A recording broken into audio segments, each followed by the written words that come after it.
Hi everyone, Jennifer Johnson here. I want to take a moment to talk to either people who are in the hospital or people who have loved ones in the hospital right now.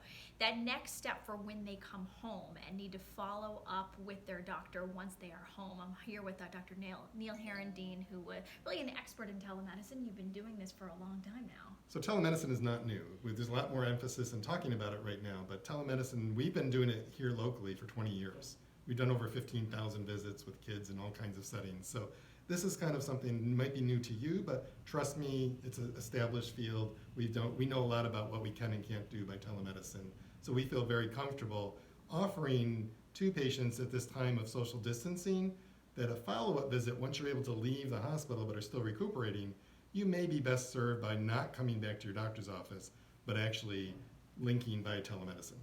So for those who are in the hospital, this is something they might go through with their discharge coordinator. Yes. Or perhaps their loved one might get a call at home to set this up before the person comes home. So we'll try to get this all set up before you leave, so you know it's an appointment. So you'll have an appointment time with a specific provider. You'll know who you're going to be seeing and when, and it'll be at the appropriate time.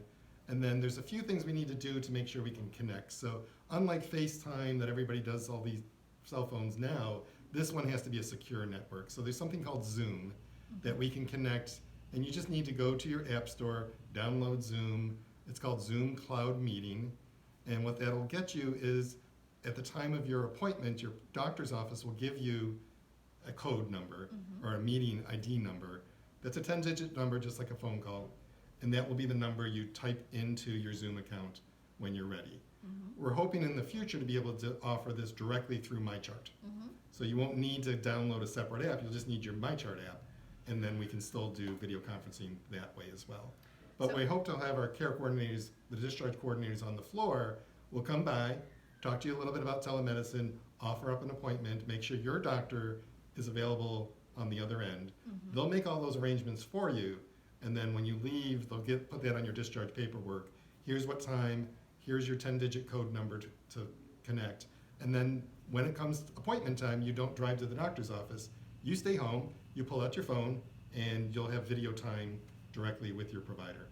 In some cases, say you have stitches, at some point you might actually have to see your provider in person. Yes, if you're sick enough to be in the hospital, there's plenty of things you may need to actually come in and be touched and take your sutures out. All of those are things that you may not be eligible for this telemedicine visit, but we're trying to make as many patients as we can not have to come back into the doctor's office or the hospital.